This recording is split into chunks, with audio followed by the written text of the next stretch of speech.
ছাত্র জনতার গণঅভ্যুত্থানের পর সাবেক প্রধানমন্ত্রী শেখ হাসিনা সহ আওয়ামী লীগ সরকারের মন্ত্রী, সংসদ সদস্য সহ সাবেক সরকারি ও সামরিক কর্মকর্তাদের বিরুদ্ধে মামলা দায়ের করা হচ্ছে। রিমান্ড আবেদনের জন্য আনা হচ্ছে আটককৃতদের।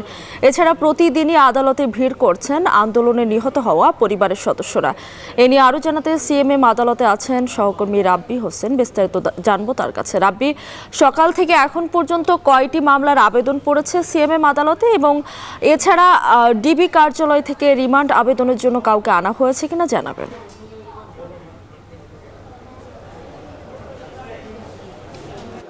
ছাত্র জনতার গণঅভ্যুত্থানে শেখ হাসিনা সরকারের পতনের পর একের পর এক হত্যা মামলার আবেদন পড়তে থাকে সিএমএম আদালতে। বিশেষ করে কোটা সংস্কার আন্দোলন ঘিরে সারা দেশে যে নিহতের যে ঘটনা ঘটেছে, সেই ঘটনায় পরিপ্রেক্ষিতে যারা ভুক্তভোগী আছেন তারা বিভিন্ন মামলা নিয়ে তারা এখানে আদালতে আসছেন। এখন পর্যন্ত আজকে 4টি মামলা উঠেছে, যার মধ্যে একটি মামলা উঠেছে যাত্রাবাড়ি এলাকায় একজন শিক্ষার্থী নিহত হওয়ার ঘটনায়। তিনি সেই শিক্ষার্থী পুলিশের গুলিতেই পুলিশের ছেলে নিহত হওয়ার ঘটনায় সেই মামলা হয়েছে ওয়ারি বিভাগের ডিসি, এডিসি সহ 4 কর্মকর্তার বিরুদ্ধে। পাশাপাশি আমরা দেখেছি এখানে মিরপুর এলাকাতেও একজন যা ভুক্তভোগী রয়েছেন, তিনি আসলে কোনোভাবে আন্দোলনের সঙ্গে সম্পৃক্ত ছিলেন না।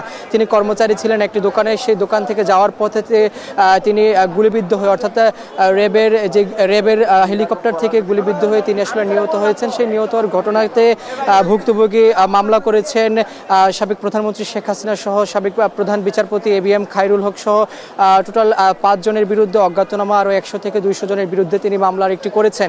আজকে আমরা দেখছি যে আজকে এখন পর্যন্ত 4টি মামলা উঠেছে, যার মধ্যে প্রধান আসামি রয়েছেন 3 জন। 3টি মামলাতে আমরা সাবেক প্রধানমন্ত্রী শেখ হাসিনার নাম দেখেছি। বিশেষ করে তার এই মন্ত্রী পরিষদের আরও যেই মন্ত্রীদের নামও আমরা কিন্তু দেখেছি। পাশাপাশি আইন শৃঙ্খলা বাহিনীর সদস্যদের নামগুলো আমরা আসলে দেখেছি, এবং ছাত্র জনতা যে নিহত হওয়ার ঘটনা, সেই ঘটনাতে আমরা দেখছি। এই ছিল আমার কাছে সব শেষ খবর। সিএমএম আদালত থেকে যুক্ত ছিলেন রাব্বি হোসেন, এবং এর সঙ্গে এখন দুপুরে